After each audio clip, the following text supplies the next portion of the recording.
కీర్తనల గ్రంథము 81వ అధ్యాయము 1వ వచనము.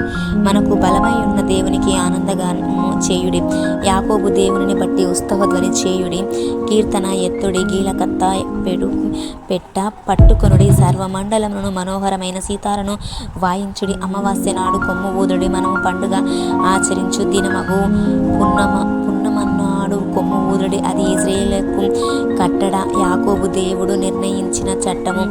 ఆయన ఐగుప్తు దేశ సంచారము చేసినప్పుడు యోసేపు సంతతికి సాక్ష్యముగా దానిని నియమించెను.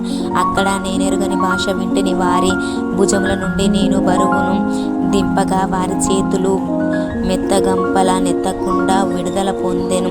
ఆపత్కాలమునందు నీవు మొరపెట్టగా నేను నిన్ను విడిపించి తిని, ఉరుము తాగు చోటులో నుండి నీకు ఉత్తరమిచ్చి తిని, మేరీబా జలముల యొద్ద నిన్ను శోధించి తిని.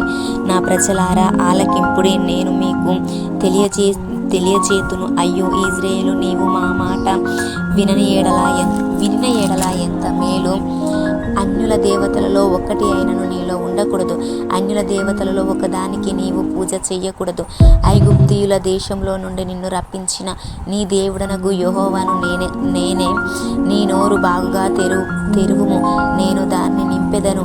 అయినను నా ప్రజలు నా మాట ఆలకింపకపోయిరి, ఇశ్రాయేలు నా మాట వినకపోయిరి.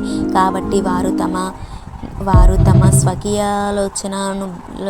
స్వకీయాలోచనలను బట్టి నడుచుకొనున్నట్లు వారి హృదయ కాఠిన్యమునకు నేను వారిని అప్పగించి తిని. అయ్యో నా ప్రజలు నా మాట విన్న ఎడల, ఇశ్రాయేలు నా మార్గములను అనుసరించిన ఎడల ఎంత మేలు. అప్పుడు నేను వేగిరమే వారి శత్రులను అనగద్రొక్కుదును, వారి విరోధులను కొట్టుదును. యెహోవాను ద్వేషించువారు వారికి లొంగుదురు, వారి కాలము శాశ్వతముగా నుండును. అతి శ్రేష్టమైన గోధుమలను అనుగ్రహించి నేను వారిని పోషించదను, కొండ తేనెతో నిన్ను తృప్తిపరచదును. ఆమెను చదివిన వాక్యం దేవుడు ఆశీర్వదించి దీవించుగాక. హల్లెలూయా.